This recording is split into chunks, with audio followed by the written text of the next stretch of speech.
बुद्धि और भाग, दो बहनों की कहानी। ये कहानी है दो बहनों की। दोनों बहनों में बड़ा प्यार था। एक का नाम था बुद्धि और दूसरी का नाम था भाग।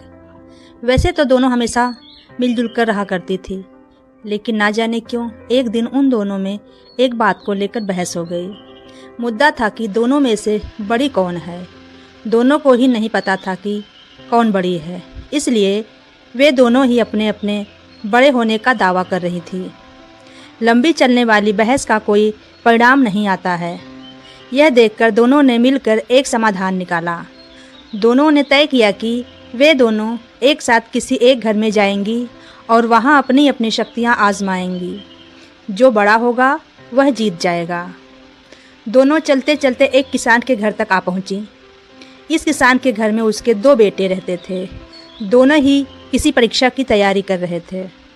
दोनों बहनों ने तय किया कि वे दोनों एक एक भाई को अपनी अपनी शक्तियाँ देंगी और जिसकी भी शक्तियों की मदद से जो भाई परीक्षा में अच्छे से पास हो जाएगा, उस बहन की शक्तियाँ और वह बहन बड़ी साबित हो जाएगी।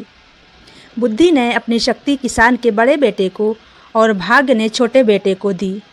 अब बड़े बेटे को बुद्धि की कृपा की वजह से पढ़ाई में काफ़ी मन लगता, इसलिए वो घंटों तक पढ़ता रहता। किसान का छोटा बेटा, जिसके ऊपर भाग्य ने अपनी कृपा बरसाई थी, वो बिल्कुल पढ़ता नहीं था। जल्द ही वो दिन भी आ गया जब बड़े भाई और छोटे भाई की परीक्षा होनी थी।